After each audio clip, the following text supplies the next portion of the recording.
merawat bayi, menyusui itu akan membakar lemak dengan sendirinya. Betul. Dok, kalau gitu saya mau hamil tapi nggak mau gemuk, tapi bayi saya harus sehat. Wah, ruwet bingung Oke. dokter.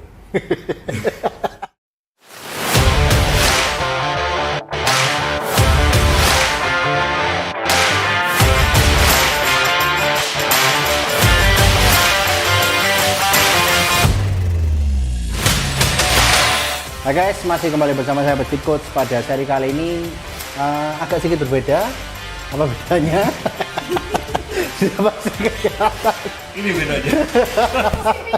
Si Pinky bedanya. Oke, jadi kita hari ini nggak di gymku, nggak di studio, tapi kita agak traveling sedikit ke barat ya. Biasa di timur, sekarang kita ke barat, mencari kitab suci lagi.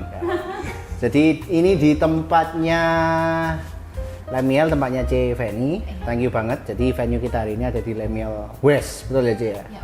Oke, ini bersama dengan bosnya langsung, yaitu sebagai salah satu narasumbernya nanti.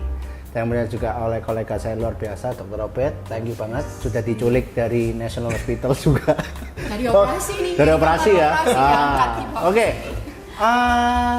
Harapannya cuma satu sih. Jadi setelah ini selesai, setelah kita video ini selesai, dapat menjadi gambaran dan juga inputan dan juga masukan tentang bagaimana yang benar tentang postnatal recovery kan kayak gitu ya. Jadi seputar ini yang menurutku memang karena kebutuhan juga klienku mama-mama semua. Banyak dari mereka ini terlalu banyak informasi sekarang ya kan, semuanya di googling dan segala macamnya. Pertanyaannya adalah terverifikasi atau enggak? Benar atau enggak? Oke, bersama dengan saya Abed Fit Coach dan juga Mr. Pinky Sekirot. Oke, sebelum kita masuk, tak kenal maka tak sayang. Saya sih nggak perlu perkenalan sih, karena sudah kenal dengan muka saya yang membosankan mungkin. Jadi mungkin perkenalan sedikit Cis. Ke aktivitas keseharian setelah menjadi bos dari semua ini. Oh, ini sebutannya apa? Hah? Sebutannya apa? No. Moms atau apa? Mams boleh. Moms boleh. Mams boleh. Abaikan kata-kata bosnya. Actually ya saya doing massage. Oke. Massage terapis ya? Ya, jadi Yang sudah nggak massage lagi. Jadi bos. still doing massage ya. Jadi Hmm. kami sehari-harinya itu memberikan pelayanan holistic care Ya. untuk moms yang positif hamil, kemudian persiapan persalinan, kemudian pasca, kalau persalinan lebih ke dokter Robert ya intensif. Ya, ya. Kalau kami mungkin ya dula lah. Dula, oke. Pendamping ya, pendamping Ya. dokter Robert atau pendamping pasien lebih tepatnya ya dok ya. Oke. Kemudian ada pasca persalinan yang akan kita obrolkan hari ini. Kemudian perawatan untuk baby dan kid. Ya. Banyak banget ini cabangnya ya bos. Oh, Usahanya banyak sekali. itu karena saya masih tua. Beda dengan ini sudah menyimpan, ini sudah mengendor. Loh, kita bersyukur pak. Enggak, ini sudah menabung. Kalau ini bukan menabung, ini sudah dimasukkan. Ini bos pegawai. Bukan, Ini pegawai rumah sakit. Bukan, yang itu loh dimasukin ke tong yang gede itu. Isinya bukan duit, isinya lantaan emas. Oh luar biasa. Coba tanya. Jadi lebih ke arah yang kami lakukan itu mensupport dari kegiatan medis ya seperti yang dilakukan Dr. Robert. Jadi holistic care itu mensupport medis, tetapi kami mengintegrasikan antara mind, body, and soul di luar medis. Oke. Seperti itu. Oke. Yes. Perkenalkan, saya Dr. Robert Donald Purwaka. Saya berdinas pegawai rumah sakit. Oh, Humble ya memang ya. Humble dia memang. Terus. yang sangat berdedikasi. Prakteknya di National Hospital. Jadi sebagai objin, nggak sekedar treatment buat ibu hamil, tapi juga memikirkan yang lain. Jadi untuk perawatan kehamilan, untuk perawatan masa bersalin. Jadi makanya ada support dari teman-teman, dari Abe, dari Fanny, sehingga gimana caranya kita men-treat ibu hamil itu sebagai partner. Oke, menarik nih partner ya. Jadi kebutuhannya baik secara medis, non medis kita usahakan kita bantu. Ya. Oke, menarik ini ada kata-kata partner, kemudian ada kata-kata holistic care, ya kan? Ya menurutku juga sekarang bisa dibilang selama 2 tahun terakhir ini kita sudah masuk mungkin endemi aja ya, jadi sudah bukan pandemi lagi, karena akan selalu ada. Nah mungkin juga menurutku juga seringkali diabaikan, maksudnya orang selalu mikir dalam konteksnya, misalnya secara secara badan doang, tetapi secara mentalnya bagaimana ya kan. Dan itu menarik ketika ngomong holistik. Kenapa kok harus holistik, Cik? Kenapa holistic care? Kenapa holistic care? Karena begini kok, mungkin tadi seperti saya sebutkan ya, holistic care itu kan memadukan antara mind, body, and soul, Ya. gitu ya. Kemudian ada satu hal yang kita seringkali lupa bahwa being mother itu kan tidak sering. Ketika kita hamil itu kan tidak sering ya dok ya. Apalagi pemerintah itu kan Mau sering-sering juga Boleh lah, Oh, sering-sering boleh nggak lah. Mau 45 boleh, ya, artinya, gak ada yang larang. artinya begini, semakin kehidupan modern seperti sekarang itu kan mama-mama itu punya banyak pencapaian. Yes. Selain menjadi ibu ya, jadi mereka juga punya karir, kemudian mereka juga doing bisnis, mereka juga mungkin mensupport suaminya yang sibuk gitu, sehingga momen hamil itu kan mungkin tidak akan sebanyak seperti di masa lalu. Jadi kami sebenarnya kenapa holistic care, karena kami itu ingin bukan mengingatkan ya, mengencourage mereka bahwa hamil itu sesuatu yang a great milestones in your life. Kenapa tidak dilewati dengan selain sehat, gitu ya?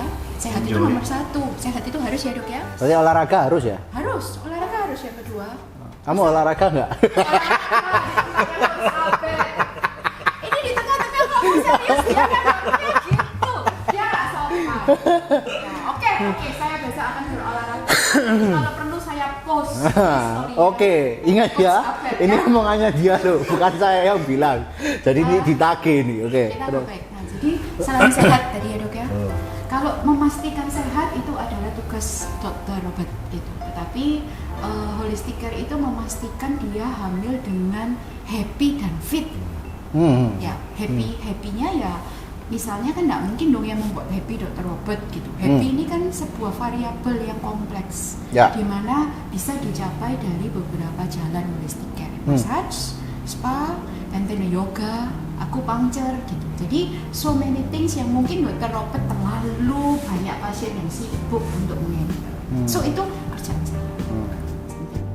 Oke, mau nambahin mungkin seputar postnatal recovery dok. Maksudnya tentang holistik juga. Maksudnya aku bilang kan gini, ketika kita dealing dengan people, kita dealing dengan real people in a real life situations kayak gini, banyak yang miss dalam real life stress ya kan. Kemudian juga hektik kayak tadi, kesibukan, aktivitas. Kira-kira apa yang mau disampaikan yang mungkin bisa nambah juga dari JVNI tadi seputar dengan postnatal recovery yang biasanya miss, biasanya orang masih belum paham tentang ini. Jadi gini, kalau kita mulai dari postnatal yang bagus, itu dimulai dari perawatan prenatal dan intranatal yang bagus. Makanya saya selalu bilang ke pasien, hamil bukan suatu beban, ya. Hamil adalah suatu berkat, is a gift. Jadi harus dinikmati, harus punya perjalanan hamil yang pleasant, yang enjoy. Enjoynya gimana? Salah satunya misalnya, ya udah ibu hamil, misalnya ada sering sakit di punggungnya, atau nyeri atau ngilu, ototnya kaku, boleh pijat nggak? Boleh. Ya, cari pijat yang aman, pijat yang safe ya, yang enjoy, suasananya bagus. Sudah ada tempatnya. Jadi iklan ini. Ini bukan iklan loh ini edukasi. Iklannya ada lagi. Oh iklannya ada lagi. Terus gitu, dia akan naik tuh. Naik masih 10 kilo, 12 kilo, 15 kilo, ada 20 kilo. Pertanyaan berikutnya kan pasti gini kan, dok saya mau kembali kurus seperti yang dulu. Gitu kan, kembali kurus, ototnya kembali kenceng. Kan nggak bisa sekarang, ya udah olahraga aja bu. Olahraga bagaimana dok? Kita jadi Google nggak mungkin dong. Iya, betul. Harus yang ada instrukturnya yang terlatih. Oh, Bagus. kalau ini boleh nih. Nah, begitu setelah selesai, ya udah yang dulunya hamil kendor, kita kuatkan lagi, back in shape, sudah ada lagi partnernya. Haleluya, ini boleh nih, berarti approve nih, iklannya approve. Jadi nggak sekedar hanya dokter nggak boleh sekedar ngomong ya sudah harus olahraga, harus jalan, harus ini. Tapi gimana kita ikut membantu, kita ikut dalam journey mereka. Iya, partner tadi ya dok ya. Partnernya, jadi nggak sekedar kita ngomong, tapi kamu coba kesini, this is good one. Kamu coba. Setelah kembali kita review gimana nih, enak kan? Iya dok, ternyata enak, nyaman. Nah, itu yang kita cari. Jadi begitu pasien enjoy, kita juga enjoy. Ya sudah, berarti kita treat patient as a partner, not as a patient. Oke, menarik ya. Kalau tadi boleh lah iklannya, kan ada saya di dalamnya. Oke, itu kenyataan kan. Ya. Oke. Oke, berhubung sudah diomongin tentang pijat memijat, buahnya sekarang. Oke, tempat pijat buahnya. Gimana caranya kita tahu bahwa pijat ini aman dan kemudian pas? Maksudnya kan agak susah sekarang ya. Maksudnya nggak tahu kalau di industrinya CV ini, kalau di industriku juga banyak sekali yang tiba-tiba mendadak jadi pelatih kebugaran ketika pandemi, ya kan? Dan betul. Dan tiba-tiba mendadak juga hilang. Betul. Nah, otomatis gimana caranya supaya moms to be atau moms ini tahu bahwa oh aku ini on the right place dalam konteks pijat? Nomor satu tentu terapisnya harus ber-APD pasti ya. Yang pertama adalah baik terapis maupun pendatang itu harus taat protokol kesehatan itu pasti ya dok ya. Itu nomor satu tuh harus banget itu. Kemudian yang kedua yang mau saya sampaikan ini Pak Obed. Karena saya basicnya maternity, saya berbicara dari maternity ya. Di dunia sendiri itu ada beberapa kiblat massage untuk maternity dan baby. Jadi Amerika punya standar sendiri, Eropa punya standar sendiri, kemudian Thailand punya standar sendiri. Oke. Ya. Tetapi ketika orang pada posisi terapis itu kan dia punya beberapa guidance. Ini yang boleh dan ini yang tidak boleh. Orang yang datang itu biasanya mengkategorikan itu hanya dari pulang nyaman atau tidak, pulang jarem atau tidak, pulang lebam atau tidak, Yes. hanya itu. Ya. Tetapi sebenarnya dari banyak ilmu tadi ini itu tidak ada yang salah. Hanya ada beberapa guidance memang yang kami pelaku holistic care ini yang mungkin lebih memahami. Tapi secara garis besar yang bisa dipahami tempat itu benar atau tidak, itu yang pertama pasti prokes. Yang kedua adalah dan ini sangat penting ya, itu sebenarnya jangan sampai ketika pulang itu lebam atau demam. Itu tuh sebenarnya sudah nggak benar gitu. Sedangkan di luar betul ada trauma itu nggak boleh ya dok ya, betul ya. Padahal kok Obed, maaf saya tidak mention brand ya. Di luar sana itu banyak perawatan postnatal dok, itu yang meninggalkan lebam dan mereka berpikir bahwa sakit itu untuk menghancurkan lemak. Ini mungkin nanti dokter Robert yang bisa menjawab ya. Jadi mereka merasa bahwa postnatal massage itu harus sakit, harus lebam. Ada yang gerakannya pakai dicubit dok. Jadi yang modelnya itu diginikan loh. Yang benar diperagakan. Begini kan. Gak apa-apa, mana diraktir kopi aku. Gak masalah. Bagi mereka tuh baru lemaknya hancur. Oke. Nggak bisa ya dok ya? Nggak bisa. Ya. Padahal konsepnya Obed, massage itu adalah melepaskan hormon untuk bahagia dan relaksasi. Itu adalah arti dari massage yang sesungguhnya. Ketika kita mau shaping boleh bermain pada apa? Material yang dioleskan, bukan pada massage-nya. Different things ya. Oke. Jadi gini, kenapa kita mau shaping itu bermain pada pertama alat? Ada alatnya ya dok ya, ada alat untuk membantu shaping. Tapi di tempat kami tidak lakukan pada postnatal. Ya. Kenapa sih? Itu nanti mungkin dokter Oke, yang nanti bisa menjawab. di- Tapi kami mengambil kebijakan kami tidak memakai alat. Oke. Yang kedua ada juga mungkin ada hot blanket yang kita masuk itu kami juga tidak melakukan karena kami khawatir menyebabkan dehidrasi dan mengganggu kualitas ASI dok. Ya. Gitu ya. blanket. Kemudian ya yang Oke. ketiga adalah material massage. Kalau ini mungkin agak bebas ya, pakai apa saja boleh sepanjang hanya di permukaan kulit. Nah, kunci shapingnya pada itu bukan pada massage. Jadi itu tadi kembali ketika mau yang tepat itu adalah massage harus bahagia bukan kesakitan dan lebam. Intinya itu. Massage harus menimbulkan tidur nyenyak. Sesederhana itu saja, sudah tidak perlu berpikir konsep terlalu jauh. Prokes juga jangan lupa. Oke, mau nambahin dok? Ya. Jadi gini, kalau massage itu kan ada identiknya dengan misalnya acupressure. Kita Iya. memberikan tekanan pada titik tertentu dan itu kan merilis hormon Betul. yang memberikan rasa nyamannya. Sehingga ya memang tujuannya memang harus nyaman, suasananya enak, ya dingin, sejuk, terus bisa sampai ketiduran. Itu memang targetnya. Nah, kalau misalnya sampai terlalu keras, maka terjadi kerusakan jaringan. Namanya pembuluh darah itu ada yang besar sampai yang paling kecil. Kalau yang kecil otomatis lebih rapuh. Otomatis dengan trauma yang berlebihan, tekanan berlebihan, malah pembuluh darah pecah. Betul. Maka itu lebam itu ya dok ya? Lebam karena itu, dan itu nggak bagus karena kalau lebam di situ berarti ototnya bisa aja pembuluh darahnya juga lebam, akhirnya jadi sakit, gitu kan. Jadi akhirnya nggak tercapai gitu. Yang maunya pulang happy, pulang pincang gitu. Iya. Itu nggak boleh. Sering. Hah? Pincang? Serius? Sering. Oh iya, baru tahu aku. Kemudian kita harus lihat dulu konsep setelah lahiran mau kurus gitu kan. Oke. Badan kita tuh kan terbentuk dari kerangkanya tulang, ada penunjangnya otot, ya kan. Kemudian ada lemaknya ya, ada lemak dan ada cairan. Ya. Makanya kalau begitu kita mau kurus, otomatis lemak memang harus dikurangi. Salah satu mitosnya, nanti kalau setelah sesar sekalian sedot lemak. Oke. Ya, Bagus. saya sering dengar itu. Ya. Atau setelah sesar nanti setelah lahiran nanti ada treatment untuk lemaknya dihancurkan dengan metode apapun. Saya mau lepasin gini, nanti kalau misalnya setelah lahiran itu kan fokusnya bisa, kalau setelah lahiran bisa olahraga itu udah bagus, bonus. Seringkali pada bulan-bulan pertama, minggu-minggu pertama mau ngerawat bayi aja sampai kecapean, Betul. sampai kadang sakit karena flu, kurang tidur segala macam. Jadi ya otomatis itulah kenapa waktu hamil diciptakan banyak timbulan lemak, banyak cadangan energi Oke, yang menarik. akan dibakar pada saat menyusui. Ya. Merawat bayi menyusui itu akan membakar lemak dengan sendirinya, Betul. gitu kan? Sehingga nggak perlu Hancurkan. di blanket, dihancurkan, pasti hancur sendiri.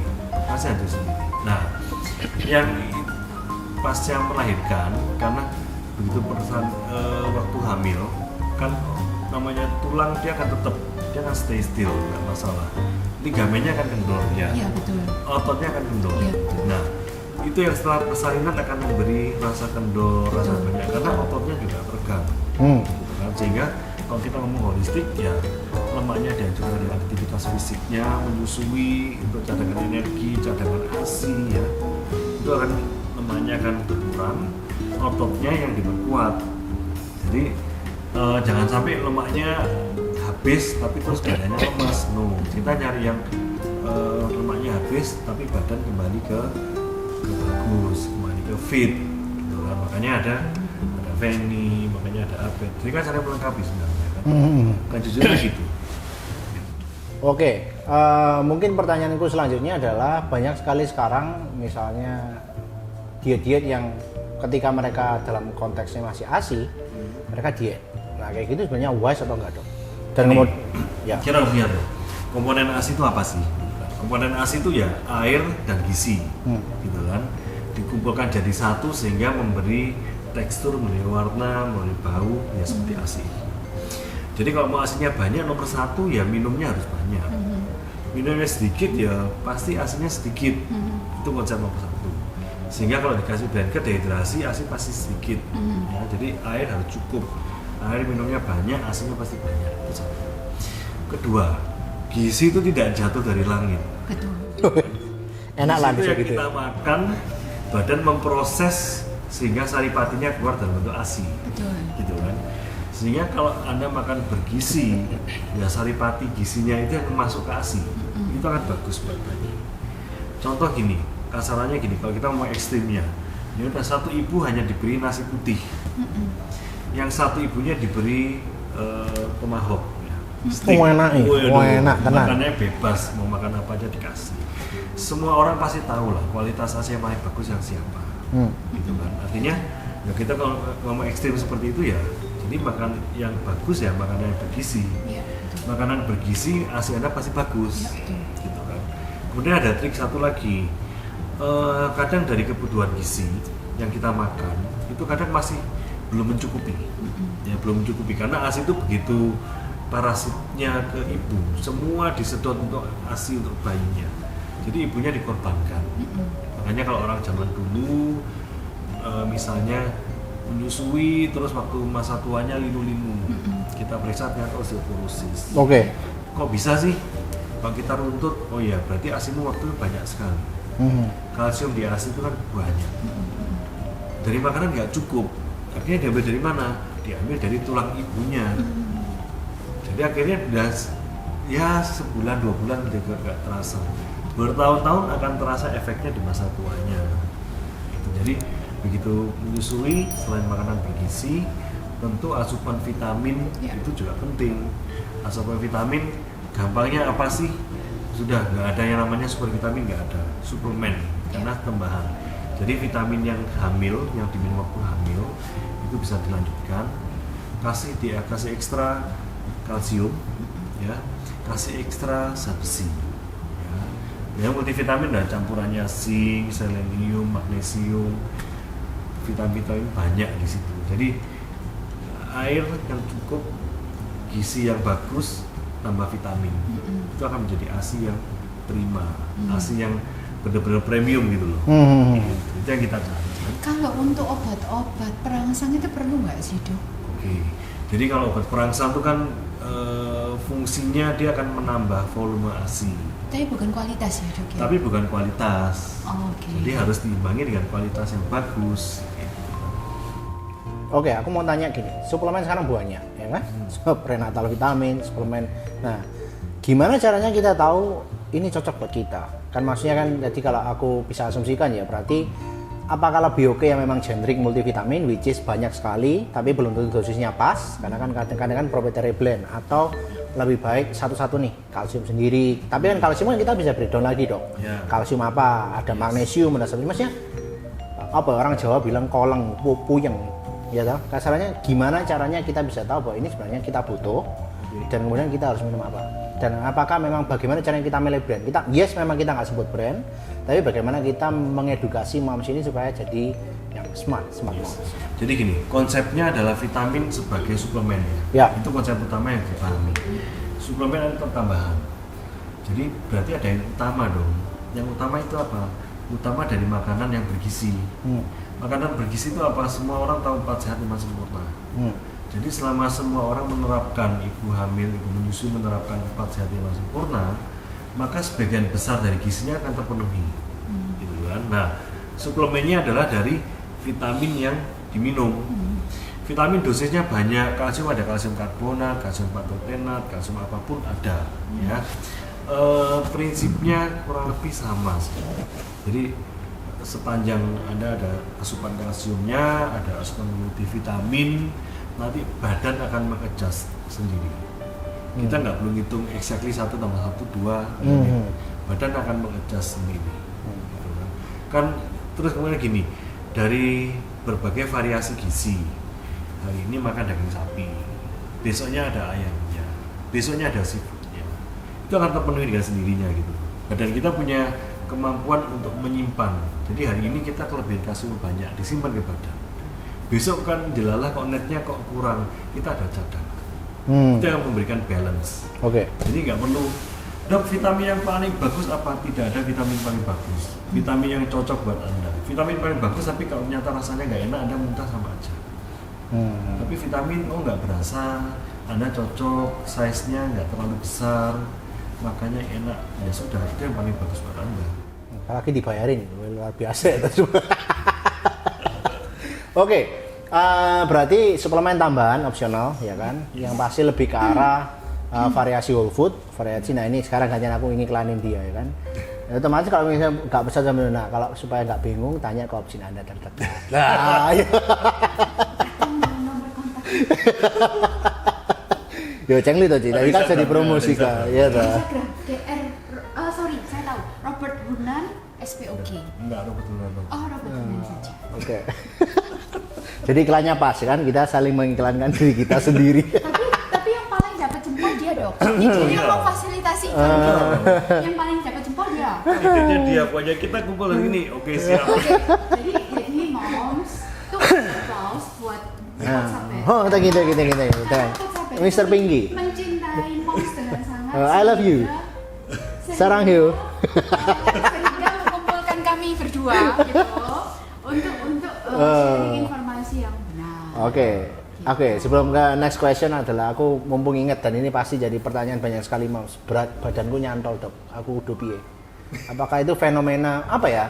Ngerti nggak? Ternyata masih kayak cek nyantol 5 kilo. Menurutku sih apa ya? Menurutku kan secara fisiologis pasti sekarang kan. Nyantol ini dari mana dulu kok? Nah, Diabetes. jadi kayak kehamilan pertama aku nyantol 5 kilo, kehamilan kedua aku nyantol lebih banyak. Ada aku kehamilan pertama aku nggak nyantol. Tabungannya banyak tuh. Nah, makanya. Ya. Jadi kayak apa ya? Menurutku sih aku selalu bilangnya nggak ngerti. Maksudnya bisa ditambahin juga, CVN juga bisa nambahin juga dari pengalaman CC.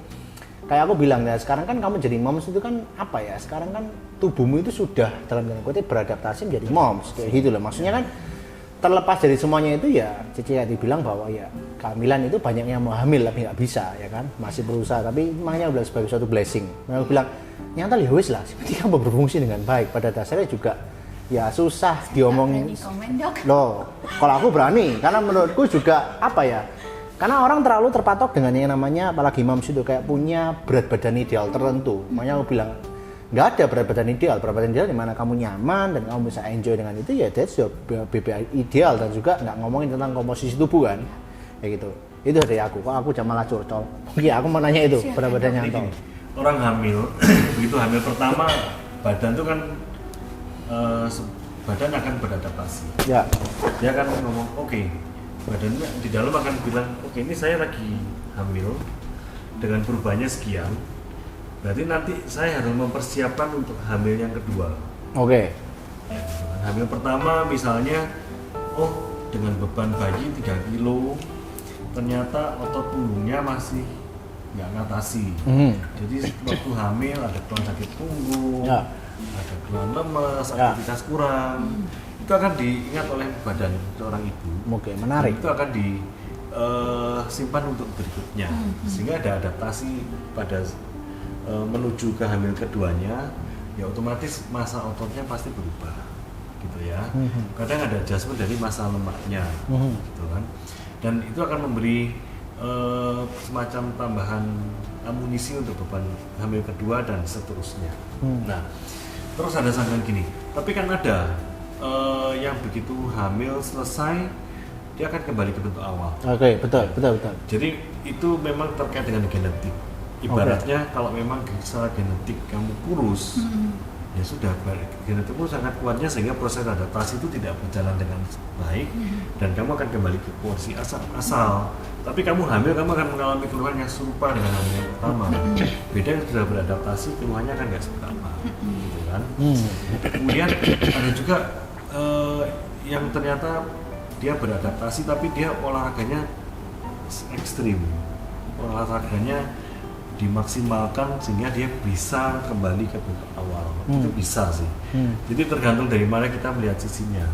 Kalau memang merasa oke, saya masih kurang, ya sudah, oke, you practice more, you reduce more fat, you increase more muscle, ya nanti akan kembali. Itu bisa, gitu ya. Dan ini kadang sambil olahraga tapi pola makan juga harus diatur. Oke. Gitu kan. Itu yang sering buat nyantol juga tuh, pengalaman pribadi ya. Ya. Pengalaman pribadi. Oke, Cip, kelihatannya ngempet mau ngomong. Ini pengalaman pribadi dari bikers. Apalagi yang tidak olahraga dong. Seperti? Pinky. Oke, mau nambahin Jay sebutan ini. Sebenarnya ketika orang bicara tentang body mass index gitu ya, itu bakalan stres lah kurang lebih. Yes, pastinya dong. Iya Dok ya. Iyalah. Karena ketika ngentri gitu tinggi dibagi, Rusak ini. berat dibagi tinggi kuadrat, gitu kan.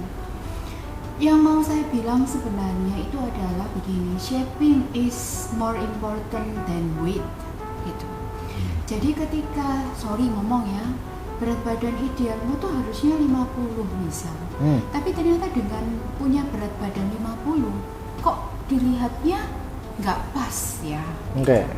Tapi ketika misalkan berat badanmu harusnya 50, tapi ketika di beratmu jadi 55, which is ya lebih 10% ya. Tapi dilihat itu matuk Dok, cocok. Ya, lebih matuk, lebih cocok. Kemudian nggak gampang capek. Terus kemudian ketika general check up juga nggak ada jackpot gitu, artinya kolesterol baik, diabetes baik, kemudian tekanan darah baik, so what? Ya. GOT, GPT baik, apalagi Dok indikatornya? Ya, albumin baik ya, darah lengkap ya, vitamin D bagus. Vitamin D bagus, so what? Gitu. Artinya kan ya 5 kilo tadi let's say lah membuat mohon maaf ya, payudara Anda lebih besar mungkin, atau mungkin membuat badan lebih berisi, Suami ya, lebih happy. suami Nah, lebih happy kan ya, so what gitu. Jadi jangan terpatok pada suami happy angka. dompet lancar ya nggak? Perawat. Jadi sudah bukan lagi kasih merah, kasihnya tuh hitam. Tahu Oh nggak ya, apa? platinum. Soalnya unlimited. Unlimited. Iya, Oke. yang nggak ada batasnya. Jadi kita tidak boleh terpaku pada angka, Koapet. Nggak Tapi boleh lihat dari sebelah kok segitu, nggak bisa. Ah. karena segitunya sebelah di kita belum tentu Belum cocok. Ya. Gitu.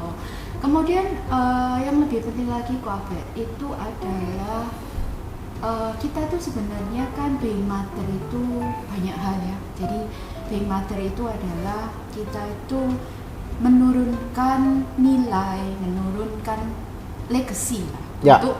untuk anak. Ya, gitu. ya. Jadi jangan terpaku pada aku harus langsing gitu dok. Tapi terpaku pada which kind of legacy yang kamu bisa kasih. Nilai seperti apa yang kamu mau tunjukkan ke anak-anakmu, dan itu bukan masalah berat badan. Bukan masalah mamaku cantik, kemudian mamaku shapingnya bagus, tapi adalah mamaku itu orang yang pribadinya seperti apa yang Anda ingin anak Anda meniru hal itu. Seperti itu. Betul ya dok ya? Jadi jangan berpikir bahwa hamil itu sebuah kewajiban untuk perempuan. Sebenarnya tidak seperti itu. Kan banyak orang mengatakan bahwa hamil itu adalah kodrat wanita. Ya saya setuju, itu memang kodrat Tuhan menciptakan wanita punya kandungan itu kan untuk beranak, cucu, memenuhi bumi gitu. Itu saya setuju. Tetapi kita juga perlu memahami bahwa beranak cuculah dengan berkualitas gitu. Kemudian ada nilai-nilai keluarga, ada nilai-nilai budaya gitu ya, ada kebiasaan yang kita sudah membentuk dalam keluarga kita, dan itu harus diturunkan ke generasi-generasi berikutnya. At the end itu kita juga secara tidak sadar itu membangun generasi bangsa yang lebih baik. Mungkin fokusnya boleh agak ke situ ya dok ya. Gitu. Makanya surga kan tulisannya di telapak kaki ibu, bukan di telapak kaki ayah. bapak. Dan ini peribahasa aku yang selalu aku bilang menarik adalah karena dari mama itu, ini omongan dari klienku sih, karena dari mama itu tidak boleh sakit. Ketika karena dia sakit ruwet semua kan gitu. Iya betul. Nah, gitu.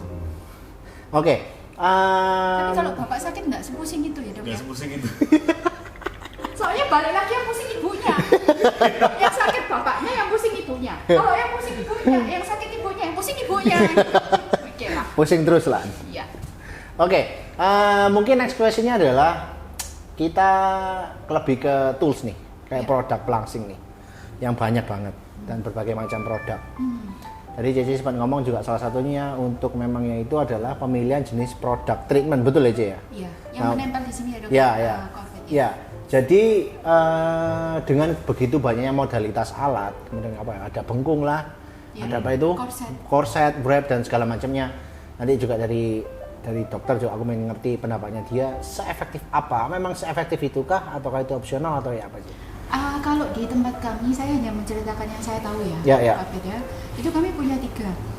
Jadi yang pertama adalah body wrap, yang kedua adalah korset, yang ketiga adalah bengkung. Oke. Gitu.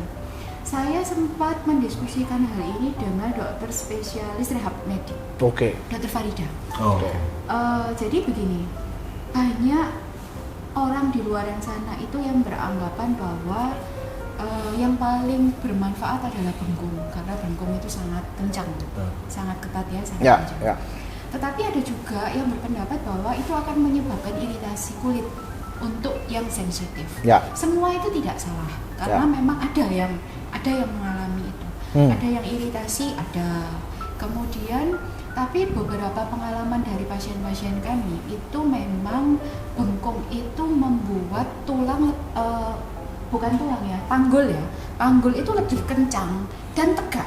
Artinya dalam posisi duduk apapun badan itu akan tersangga tegak terus. Itu hal yang sangat baik gitu. Kemudian pasca hamil itu kan kadang kalau kita SC kan agak lukanya jatuh ke bawah ya dok ya. Dan itu kan agak nggak enak, nggak nyaman. Tapi ketika di bengkung itu dia akan tegak ke atas. Itu membantu gitu. Nah, tapi memang banyak juga dok, ternyata saya juga baru menemukan itu banyak juga konsultasi online itu yang menyebutkan pemakaian bengkung itu berisiko, Dok. Berisiko merusak jaringan lunak di dalam yang dibebet tadi. Ya, ya. Saya konfirmasikan ini ke dokter spesialis rehab medik. Itu betul. Tetapi underline, jika dipakai lebih dari 90 hari secara konstan. Underline ya. Oke. Jadi ketika kita pakai 20 hari, 14 hari, still oke. Tapi tidak lebih dari 90 hari. Karena kalau dalam 90 hari itu akan merusak tadi dia jaringan lunak. Itu. Korset yang ketiga. Di rumah sakit sekarang kan kebanyakan korset ya, Dok ya. Jadi setelah melahirkan diberi korset. Tapi saya mengira, Dok, itu tujuan rumah sakitnya bukan untuk shaping, tapi untuk mengganjal perut yang jatuh tadi, bekas lukanya tadi. Nah, ini juga baik ya, Dok ya, supaya nggak sakit, recovery-nya lebih cepat, bergerak juga lebih nyaman gitu. Biasanya setelah mereka pulang ke rumah, mereka ganti, Dok, korsetnya dengan yang model kait lebih ketat. Itu sebenarnya kalau misalnya kita lebih nyaman, ya boleh gitu. Karena dia ada rongga udara yang lebih besar. Ya, pori-porinya lebih besar. Kemudian dia lebih lebih lentur. Oke. Kalau fokus kita bukan pada shaping, kita boleh pakai itu. Kalau fokus kita hanya kepada nyaman supaya perutnya tidak jatuh gitu ya, kita boleh pakai korset, itu masih oke, still oke. Tapi kalau kita fokusnya adalah shaping, kita better memilih yang bengkung, tapi dengan catatan tadi, tidak lebih dari 90 hari. 90 hari. Oke. Tidak lebih dari memakai 90 hari ya, bukan 90 hari postnatal ya. Ya. Ya. Oke, menarik. Jadi tidak lebih dari 90 hari setelah pemakaian itu, betul ya? Selama memakai itu ya, oke. Mau nambahin, Dok? Jadi itulah kenapa memang betul tadi yang Feni bilang, kalau setelah lahiran kita sering lihat ibu-ibu itu megangin perutnya sambil jalan. Itu sakit soalnya, Dok ya. Nah, karena sakit, karena begitu gerak otomatis ototnya kan ikut goyang. Ikut goyang ya ada luka ya otomatis pasti sakit dong. Nah, itulah kenapa kita memberikan yang namanya korset. Ya, dulu gurita atau ada korset yang kain, ada korset yang bambu. Ya, jadi ketiganya itu pengalaman ternyata lebih nyaman yang bambu. Lebih rigid tapi juga lentur ya.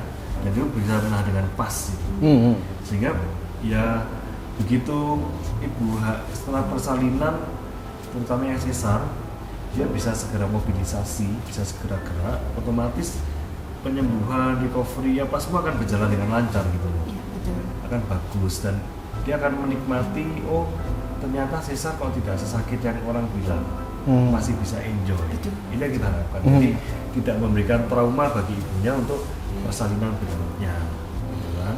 Yang terbaru supaya ibunya lebih tidak trauma lagi, kita kembangkan teknologi namanya ERAS atau ERAS, Enhanced Recovery After Surgery atau Enhanced Recovery After Cesarean Section.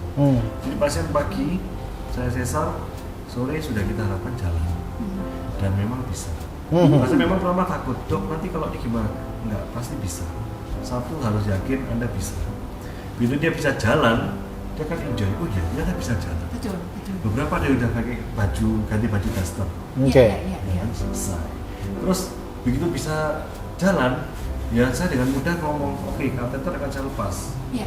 Infus akan saya lepas, jadi hanya yang nempel di sini. Iya. Tapi kamu nggak ada selang, nggak ada rantai yang merantaimu dengan tanganmu, nggak ada rantainya. Dan nggak ada kateter yang mengganjal kamu tidur gitu loh. Jadi lebih enjoy, pulang lebih cepat, maksudnya pulang. Itu akan memberi pasien kenyamanan yang ya kita kalau sebagai dokter, sebagai dijadikan pasien, kita juga mau senyaman itu. Iya, betul. Jadi otomatis saya juga harus bisa memberikan kenyamanan yang sama. Oke. Seperti yang saya lakukan. Nah, memang kalau jangka panjangnya pengalaman dari pasien-pasien, mereka prefer bengkung, membalikan. Jadi begitu anggapannya gini, kalau lemak, begitu jaringan lemak dan otot kita press dengan kondisi tertentu yang didapatkan bengkung, itu ada semacam sinyal dari jaringan lemak itu untuk, oh aku harus membakar lemak aku lebih banyak, sehingga dia akan lebih tipis. Cuman kalau kelamaan pembakaran terlalu banyak ya gosong loh, gosong jaringan juga terjadi. Nah itulah kenapa waktu perawatan bersalin nggak sekedar bengkung sembarangan di tempat-tempat yang nggak jelas. That's why kita perlu cari tempat yang memang sudah ada research-nya, ada diskusinya, sehingga bisa memberikan pelayanan yang aman buat pasien. Oke, berarti bisa ya, nggak ngapa-ngapain dalam kutip, bisa membakar lemak, bisa untuk shaping. Untuk shaping bisa, karena dia kan badan itu akan memberikan sinyal, oh berarti ini akan adjustment. Dia akan membakar lemak lebih banyak di daerah situ. Itu bisa.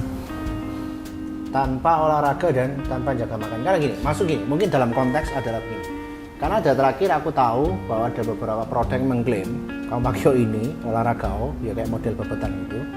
Wah berkeringat sih, dia ngomong mesti berkeringat terus, berkeringat lebih banyak, membakar lemak, nggak apa-apa. Maksudnya itu doesn't make any sense gitu. Gini, jadi kalau hanya gini, perbandingannya kalau hanya bengkung, yang satunya bengkung disertai dengan pola makan dan olahraga, ya pasti hasilnya akan lebih bagus yang disertai dengan olahraga dan pola makan. Karena misalnya bengkung hanya bekerja di lemak, olahraga itu akan menguatkan otot dan membakar lemak, gitu kan. Kemudian waktu Anda berolahraga kan ada proses katabolisme dan proses metabolisme. Jadi bongkar pasang jaringan otot yang jelek dibuang, dibakar, diganti yang baru. Itu yang bunyi dari gizi. Ini sehingga kombinasi dari ketiga itu akan lebih bagus dibanding hanya bengkung. Jadi olahraga tetap relevan. Berarti besok ditunggu story-nya. Soalnya Chef ini disclaimer sedikit, agak sedikit melenceng. Iya. Itu namanya belajar. Sudah ayo aja melok, oke. Terus sampai selesai ya dia nggak datang. Biasanya diulang lagi. Enggak, sekali doang. Oke ya, gini, sebelum aku masuk ke lebih ke arah kayak pasca recovery untuk sesar dan normal, karena pasti ada bedanya kan. Aku menarik dari omongannya Dr. Robert waktu awal. Maksudnya nih, untuk postnatal yang oke, kita harus memastikan juga dalam konteksnya prenatal dan juga pada waktu juga natalnya sendiri juga punya kualitas. Maksudnya bisa klarifikasi nggak dong? Maksudnya yang proper dan oke ini apa faktor-faktor apa aja yang bisa menjadi pertimbangan bagi mama? Karena kadang kan begini, kalau di dalam biasanya mama datang ke aku ya, mungkin biasanya mereka sodok kasep dok. Nanti nggak mau jadi. Jadi sodok kasep dalam arti gini, mereka mengkomparkan agennya dengan misalnya dengan klienku yang lain. Oh bisa loh deh dalam waktu sekian bulan turun segini badannya balik.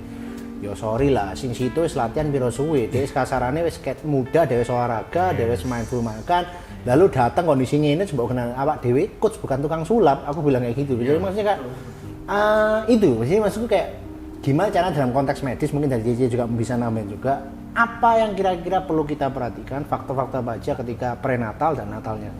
Jadi sebelum hamil, saya punya satu pasien dia pelari maraton.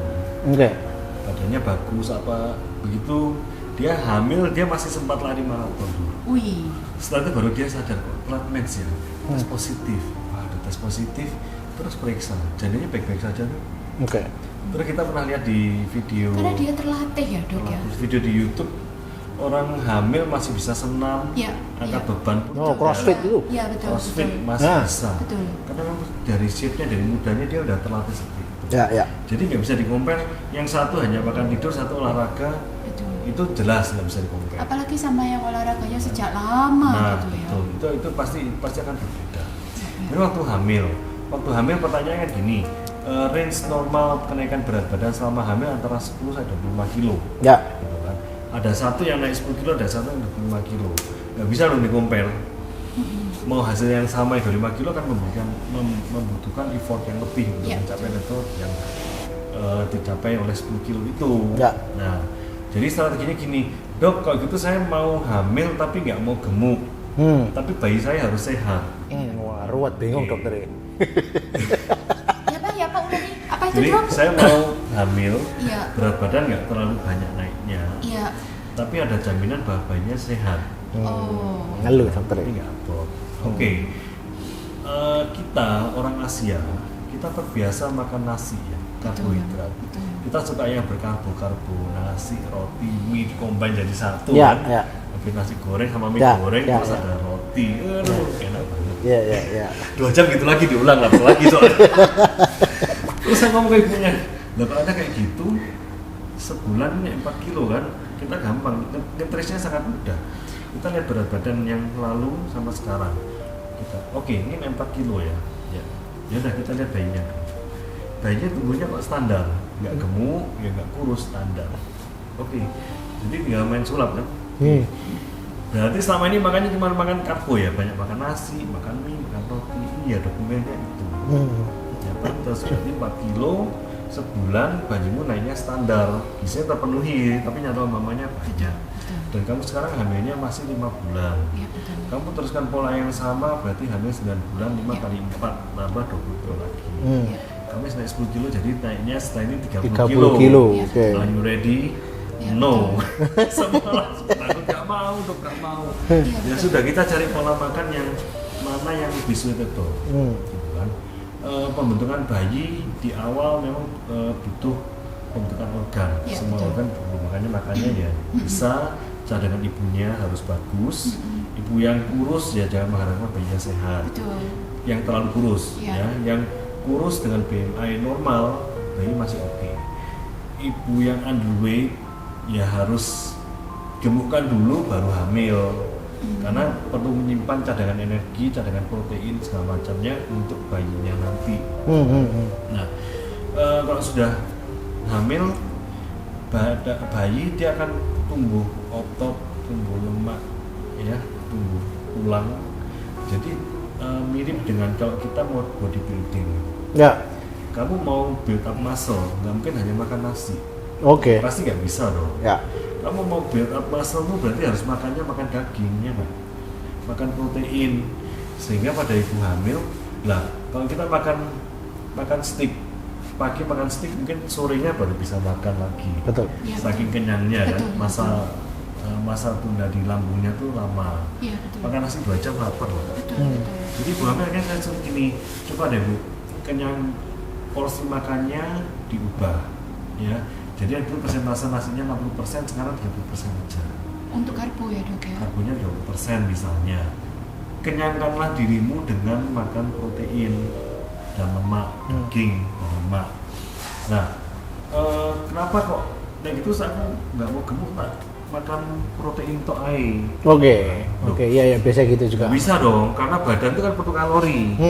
Sumber bakar kalori adalah karbohidrat. Betul. Jadi kamu butuh karbohidratnya untuk bakar kalori kebutuhan sehari-harimu. Kalau semua protein, maka dibakar protein, dan itu sumber energi yang sangat boros. Akhirnya protein ya buat bayi, buat energi semua, nggak dapat apa-apa semua, nggak bagus. Terus dok ada lemaknya, itu kolesterol pun naik apa? Itu yang paling sering. Terus udah gitu saya kasih pengantar lab, ditambahin, tambah periksa kolesterol. Terus panik sendiri, dok kolesterol tinggi nih apa ini gini nanti aku gini. Loh, oke. Pertanyaannya adalah pernah makan otak sapi? Padahal kan otak sapi. Oke. Itu kan ya memang berlemak. Iya. Bahan dasarnya adalah lemak. Jadi Tuhan menciptakan kolesterolnya tinggi selama dalam kehamilan karena untuk membantu pertumbuhan otak bayi. Dibutuhkan bayi. Sangat ya. dibutuhkan. Kolesterolnya jelek, bayinya pasti bodoh. Pasti bodoh. Bertanya Oke, baru tahu ini aku. Oke. Pasti nggak berkembang. Jadi mau nggak mau makannya rendah lemak segala macam, pasti kolesterol pasti tinggi. Karena memang badannya ibu itu diciptakan untuk setinggi mungkin supaya terserap ke bayinya banyak untuk otaknya bayi. Gitu. Jadi ya it's okay, mau kolesterol tinggi it's okay, asupan lemak selama hamil it's okay lah. Dok kan nggak boleh makan lemak terus. Ya kamu mau makan enak kan nggak everyday. Seminggu sekali makan enak, makan berlemak, makan McDonald, Burger King lah, high kalori, high protein, it's okay, boleh gitu loh. Jangan terus terlalu hamil terlalu ditekan sehingga nggak bisa enjoy. Bisa. Nah itu intranatal. Jadi begitu kita waktu proses kehamilan naiknya hanya 10 kilo, 12 kilo, gizinya tercapai bagus juga, bayi juga bagus kan. Nah setelah selesai baru lebih mudah kan untuk diterima. Iya, betul. Iya. Kadang nggak ngapa-ngapain bisa kembali sendiri dia. Iya. Jadi itulah kenapa dari awal sebelum hamil, perencanaan kehamilan, waktu kehamilan bagaimana, setelah persalinan bagaimana. Itu. Mau nambah aja. seputar ini cek sebelum aku tanya Kalau lagi. saya mungkin sharing aja ya dok ya. Saya agak merasa tergelitik gitu. Karena ketika hamil itu saya naik 28 kilo dok. Oh. Gitu. Nah terus, lebih sebentar. Oh sudah linglung mungkin 2 apa 3? itu kenangan yang ingin dilupakan. Enggak. Sebentar kok. 23 Oh, 23 kilo gitu, bukan 2 atau 3, 23 kilo. Jadi ini just sharing aja gitu. Ini hal yang tidak baik ya Mam ya. Saya sharingkan supaya tidak ditiru gitu. Jadi dulu saya hamil itu naik 23 kilo dok. Dengan pola makan yang tentu pasti acak-acakan kalau hamilnya sudah segitu ya gitu. Kemudian baby saya itu lahir hampir 4 kilo. Terus ya memang kalau dokter berbicara seperti ini saya sekarang baru menyadari gitu karena anak saya yang saya hamil ketika itu memang luar biasa pintar dok. Jadi ini sudah yang mengatakan pintar ini adalah report cardnya. Oke. Ya oke, bahkan sekarang dia baru masuk ke kelas 7 ya istilahnya sekarang kelas 7. Dia baru masuk kelas 7 dengan biaya masuk itu gratis karena dia nomor 1. Cuan. Makanya makan banyak, suruh makan banyak. Ujung-ujungnya. Jadi intinya adalah dok, saya setuju bahwa itu penting tapi ya jangan kebablasan kayak saya lah. Kalau 23 kilo itu harusnya ya bablas lah ya dok ya. Bablas Makanya gitu. jadi 4 kilo berarti ya makanmu tuh bagus. Tapi dengan porsi yang banyak. Betul, kebanyakan. Nah, makanya bayinya juga sehat, besar sekalian kan. Iya. Mamanya juga airnya besar dan terus terang setelah saya melahirkan itu mungkin dipotong air ketuban ya dok ya, pipi, air ketuban, ari-ari and so on. Itu saya pulang dengan kondisi susut antara 7 kiloan lah dok. Berarti kan masih sisa 16 kilo. Banyak kan itu. Iya. Dan itu saya butuh waktu sekitar 1 tahun untuk kembali ke berat yang asli. Terus hamil lagi. Belum jadi belum nyampe dok, bener belum nyampe saya sudah hamil lagi gitu. Jadi tabungan saya tuh banyak, tabungan pertama belum selesai, tabungan kedua lagi gitu kan. Tapi apapun itu memang saya dulu tuh salahnya adalah semoga ini tidak ditiru oleh manusia. Nggak salah. Nah, saya dulu salahnya begini dok, saya punya pikiran bahwa makanku banyak ini kan yang makan bukan cuma aku. Oh ya, makan untuk berdua. Ya, makannya kan untuk berdua. Dua porsi. Terus gini juga. Loh, terus kalau misalkan penyerapanku nggak baik, yang ke janin kan kurang. Honestly pikiran saat itu kayak gitu dong. Terus habis gitu kebetulan juga saya seneng banget susu kan. Gitu, jadi sudah manis. Terus kemudian lemak gitu, jadi ya seperti itu. Jangan ditiru. Jangan ditiru, sekali lagi disclaimer, oke? Oke. Sebelum aku mau masuk ke last nanti kita membahas tentang sesar dan normal. Exercise waktu hamil dok. Maksudnya kadang kan apa ya? Aku dulu punya klien orang Taiwan, cuma dia lama di Taiwan, tapi dia asli Surabaya. Latihannya sampai nyengit-nyengit. Jadi ketika mamanya nggak di rumah. Oh ya. Nah, coach aku mau latihan ya, orang aku nggak di rumah. Maksudnya kayak ada kayak tradisi culture yang memang ya pokoknya lu lah hamil aja. 40 hari. Hamil. Pas hamil, aja ngapa-ngapain wis di kasur aja dan segala macamnya. Maksudnya kadang melihat ini sebagai culture meskipun sekarang sudah mendingan, banyak sekali orang yang sudah mulai hamil, terutama mereka-mereka yang biasanya sudah lama stay di luar, terus mereka balik. Nah, kira-kira untuk konfirmasi aja sebenarnya oke atau enggak, safe atau enggak. Dan kemudian secara durasi, intensitas, frekuensi kira-kira yang oke kayak gimana? Oke, jadi yang dibutuhkan tuh minimal sehari itu jalan setengah jam, ya. Jalan kaki itu minimal cukup kalau orang hamil. Cuman pertanyaannya adalah gini, itu hanya untuk daily activity. Oke. Kemudian pertanyaan adalah nanti mau bersalinnya normal atau sesar gitu kan? Iya. Dok, saya maunya normal. Oke, kalau Anda mau normal, so you start exercise early. Oke. Kuatkan ototmu, lenturkanlah badanmu, siapkan nafasmu. Karena waktu bersalin nggak sekedar kayak ayam bertelur, ada proses tuh. Proses bersalin dari mulai merasakan sakitnya sampai lahiran bisa 8 jam, ada yang 1 hari 24 jam, Ada yang lebih bahkan dok. ada yang lebih, Iya. dan itu membutuhkan energi yang sangat besar. Kalau daya tahan ototnya, daya tahan tubuhnya, staminanya tidak terjaga dengan bagus, ya percuma gitu loh. Malah Anda buang-buang waktu, buang-buang tenaga, dan in the end end up in cesarean. Zaman dulu bisa loh, iya. Zaman dulu dipaksa iso gak iso, Harus bisa. harus bisa. Betul. Nah zaman sekarang emang kamu mau digituin? Ya nggak mau dong. Kamu mau, and then you start exercise early. Ya. Banyak dulu di NH kan pernah ada ya, kita ngadakan senam hamil Iya, reguler. Oke. Sebagai latihan di situ, diperagakan di rumah, di-exercise-kan di rumah setiap hari. Betul, betul. Semakin teratur semakin bagus. Izinnya di situ ya. Ya sekarang banyak sih kalau lihat di YouTube yoga untuk kehamilan. Ada yang membedakan yoga untuk kehamilan awal, tengah, dan akhir. Iya. Ada exercise untuk persalinan. Iya. Sebenarnya banyak sih. Juga tempat-tempat spa, tempat massage, mereka menyediakan caranya untuk berlatihan, untuk exercise, untuk bersalin itu juga banyak. Mau nambahin Bung Inci pertanyaan ini? Hampir sama sih ya dok ya. Jadi memang exercise-nya itu senam bisa, kemudian yoga bisa. Mungkin nanti coach juga bisa menceritakan ya. Coach bisa prenatal exercise yang seperti apa. Memang kalau senam itu cenderung gerakannya ringan tapi repetitif dok. Untuk melatih otot di daerah panggul Yes. gitu ya. Kemudian ada tiga set gerakan yang berbeda. Jadi ketika trimester kedua ada gerakannya sendiri, kemudian trimester ketiga ada gerakannya sendiri, kemudian ketika kita bersiap untuk persalinan itu ada lagi dok yang bisa dipraktekkan di tempat bersalin, kan menunggu itu Oke. ya. Kemudian kenapa pertanyaannya seringkali begini dok, kenapa aku kan SC, apa aku perlu senam? Jawabannya perlu. Kenapa perlu? Karena ketika kita melatih stamina sejak dini, nanti postnatalnya itu recovery-nya Lebih akan cepat. lebih cepat dan lebih nyaman dok. Yes. Dan ketika kita terbiasa bergerak selama hamil, itu kan pasti tubuh lebih enak, kok sirkulasi oksigen juga lebih baik gitu.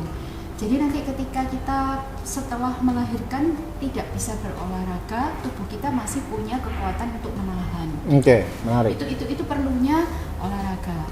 Kemudian selain senam ada juga yoga. Kalau yoga lebih ke arah berlatih pernafasan dok. Jadi untuk pernafasan, kemudian untuk relaksasi gitu. Jadi supaya nggak tension headache juga. Kemudian juga ada satu bagian yang sangat penting dari yoga dan senam itu bagian afirmasi. Jadi setiap senam dan yoga itu ada, kita ambil let's say 5 menit, 10 menit itu instrukturnya akan memandu moms untuk melakukan afirmasi dengan baby.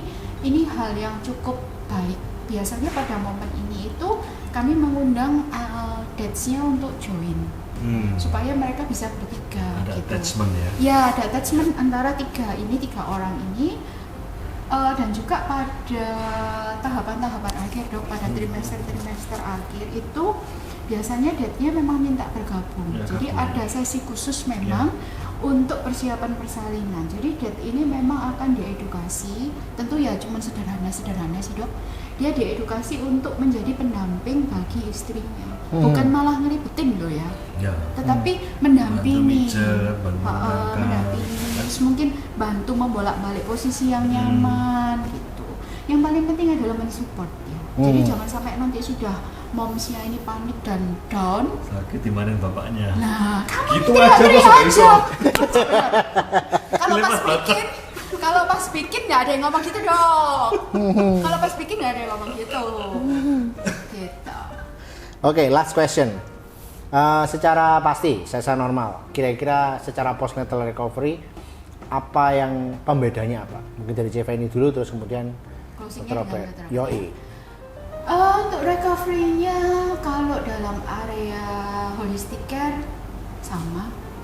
Kalau dalam area holistic care ya, Ya, sama. ya, ya. Hanya perbedaannya begini. ketika kita persalinan spontan itu perawatan apapun bentuknya boleh kita lakukan sesampai di rumah. Oke. Mom sampai di rumah ya. Kalau untuk seksio memang kita tidak bisa lakukan langsung karena kita membutuhkan mom itu harus bisa tengkurap. Oke, Ini kan tengkurap masih supine. belum Prone. bisa ya, prone. Ini dan juga kadang-kadang luka bekas SC itu kan pemulihannya bervariasi antar mama. Ada yang 14 hari beres dok, ada yang sampai 1 bulan masih berair gitu ya. Kan macam-macam banyak. Jadi untuk memulai perawatan pasti akan lebih mundur lagi. Tetapi hasilnya dipastikan sama Bu Abed. Hanya waktu memulainya. Oke, waktu mulainya yang satu bisa saya lebih lama. Yang satu bisa lebih awal, yang satu bisa ke belakang. Tetapi kadang-kadang orang-orang itu punya sugesti bahwa ketika saya persalinan spontan, saya bisa langsung mulai, itu saya langsung efektif. Sebetulnya tidak begitu. Oke, betul. Tidak selalu begitu. Ya, betul. Hanya kan kadang kita ini kan generasi instan. Ya. Ya kan, generasi yang pengennya tuh pokoknya cepet. Aku enggak loh. Enggak ya? Cece mungkin.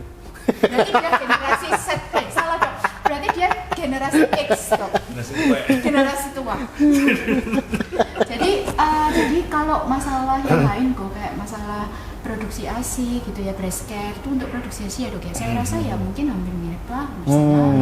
Kemudian juga ketika bagaimana shaping mereka terbentuk itu juga sebetulnya sama. Hanya waktunya saja. Oh, jadi lebih ke waktu ya. Ya. Kemudian mungkin juga gini, kalau yang SC itu mungkin sedikit lebih nyeri ya ketika dipres pada saat-saat awal. Tapi itu normal kan sih, boleh kan? Maksudnya oke kan, expected. Oke. Itu seperti itu. Itu bisa disiasati dengan dimulai dari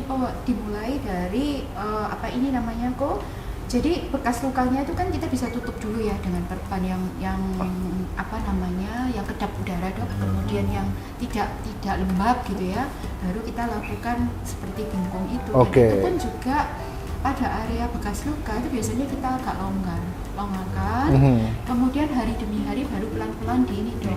Pelan-pelan ditarik sedikit-sedikit, jadi nggak langsung yang enggak. Itu karena gini, mungkin sebelum sesi ini berakhir ya. Saya cuma mau, kalau boleh saya cuma mau menitipkan satu. Oh boleh kok, boleh. Silakan. Sama aja dok. Masa biar porsinya dokter banyak nanti. Saya cuma mau menitipkan satu hal moms, bahwa perawatan pasca persalinan itu endingnya bukan kurus. Endingnya bukan shaping. Shaping itu sebenarnya hanya bonus. Yes. Ketika mom bisa shape ya just very nice. Tetapi mulailah perawatan pasca persalinan dengan pemikiran bahwa moms memberikan yang terbaik untuk baby.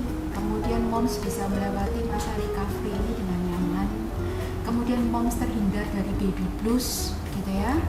Karena kalau dibiarkan itu kan berefek tidak baik. Bisa kita menuju pada depresi ya dok ya, pada depresi postnatal. Kemudian kalau untuk mom yang melahirkan kali kedua dan ketiga mungkin tidak menjadi masalah ya Bu Abed. Tapi untuk mom yang baru lahir pertama kali itu feeding baby itu sesuatu yang lumayan gitu. Karena dia tidak bisa membedakan pagi dan malam ya dok ya. Jadi tidurnya pagi, malamnya bangun. Sedangkan kita sudah terbiasa dengan pola hidup kita. Ada penyesuaian. Yang pertama, yang kedua juga ketika kita punya baby itu adalah never ending moment never ending jam. Tidak ada 7 kali 24 jam ya dok ya. Belum lagi kalau 2 jam sekali harus bangun untuk mengasihi tadi itu. Betul. Terus kalau yang punya nanny everything will be okay, yang nggak punya belum cuci baju. Nah semua ini itu kan stresor. Kita tidak bisa memungkiri bahwa ya kita happy punya baby, tetapi physically ini kan stresor dan membuat kita tuh tertekan. Nah perawatan pasca persalinan itu endingnya adalah membebaskan kita dari semua hal itu. Minimal tidak bisa membebaskan pun meminimalisasi efek-efek itu. Gitu. Jadi endingnya adalah memberikan ASI dengan baik, bagaimana feeding baby dengan baik, gitu ya. Kemudian bagaimana melewati proses recovery dengan sehat ya, bukan shaping ya, sehat gitu. Jadi jangan berharap bahwa perawatan ini endingnya adalah shaping atau turun berat badan. Oke. Luar biasa, ini harus disampaikan juga. Ini tolong di stabilo atau dipilok atau diapain karena penting untuk disampaikan. Ulang 10 kali ya. Repeat penting ini soalnya. Oke. Ya. Dari dokter. Jadi sebenarnya mau sesar mau normal itu hal yang sama. Endingnya apa sih kalau orang hamil? Endingnya adalah kita melahirkan bayi yang sehat, ya, bayi yang begitu lahir langsung menangis. Iya. Kemudian juga ada pemerintah bilang kehidupan manusia, jadi kita sampai sekian puluh tahun sampai meninggalnya itu akan dibentuk dari 1000 hari pertama. Oke, menarik. 1000 hari pertama sejak terbentuk embrio Embrio, betul. sampai anak-anak kira-kira usia 2 tahun, Iya. 2 tahun lebih, di mana pertumbuhan otak akan mencapai akselerasi paling maksimalnya kemudian dewasa. Jadi kita mau jadi bos, mau jadi karyawan, mau jadi Dari 1000 hari pertama ini? apapun, tergantung dari 1000. Oke. Ya, jadi, nah perannya adalah peran dari saya, Benny, Abed adalah gimana kita membentuk 1000 hari pertama itu semaksimalnya buat itu. Jangan. Ada yang minta, pokoknya saya gimana pun harus normal. No, kalau kamu lahiran normal bisa, tapi kalau lahiran normal dengan bayi tidak menangis, apakah itu akan Baik. maybe Iya. happy? Apa itu baik? Mas Iya. tidak. Mending ya sudah, kalau memang harus sesar, nggak apa-apa, it's okay, we do cesarean. Bayi lahir tanpa nangis, kemudian kita rawat kamu dengan baik, kamu rawat bayinya dengan baik, dan itu akan menjadi masa depan yang sangat baik buat bayinya. Kalau memang bisa normal, ya ayo. Kalau memang mau normal, berarti harus dipersiapkan sejak awal. Betul. Nggak boleh instan, memang nggak bisa instan. Dipersiapkan dari awal, dan itu pun belum ada jaminan 100% akan berhasil normal. Ada kalanya tidak persiapan bagus, tapi ya sudah, oh memang nggak bisa. Contoh dari semuanya bagus, tapi ternyata banyak pecah duluan dan Betul. habis. Betul. Masa mau dipaksakan? Ya. No, ya.